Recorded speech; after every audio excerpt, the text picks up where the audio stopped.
bakunzi ba Louange ndabasuhuzaho muri mwese ndabifuriza amahoro y'Imana. Uyu munsi murabibona ko bidasanzwe, turasa neza, turishimye nkuko mubibona. Turi kuri Musée National hano iwacu mu karere ka Huye, ahabereye ubukwe bw'umunyamakuru mukunda cyane, umunyamakuru witwa Mwanafunzi, akaba ari umunyamakuru wa televiziyo na radio y'u Rwanda. Nkuko mubizi rero, umukunzi wanyu Louange ari umwana ususurutse ibirori, agiye kwirimbira uwo munyamakuru.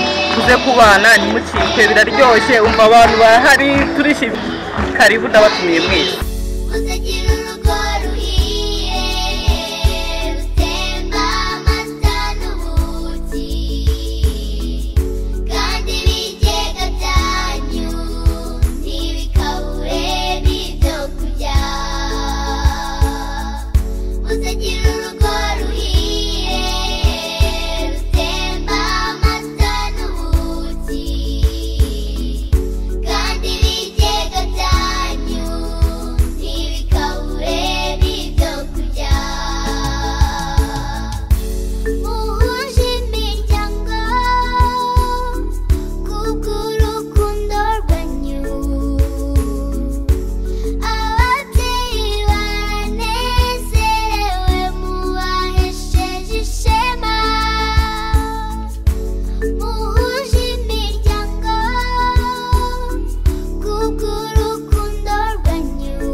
Mahoro hari umwana mwiza w'umukobwa ugukunda, afite imyaka 8, mufitanye igihango, ni umuhanzi ukomeye. Louange izere natambuke aririmbe. Nizere ko DJ ubyibuka ibyo twavuganye kuri uyu mwana w'umukobwa ufite impano idasanzwe, agiye kuririmbira mukuru we.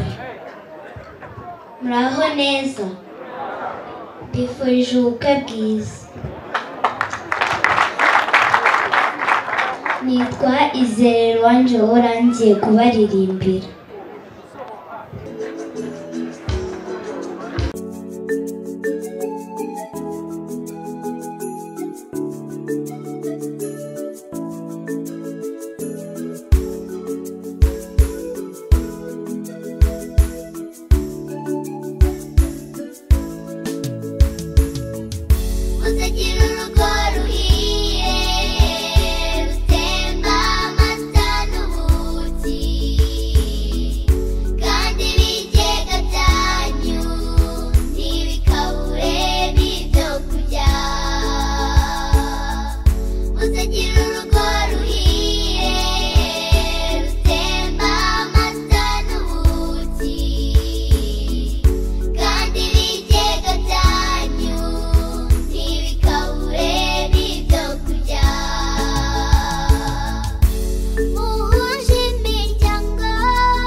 kwanyu bigengwe na bose.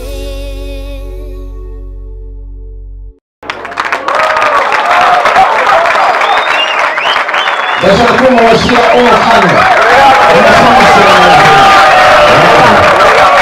very fantastic.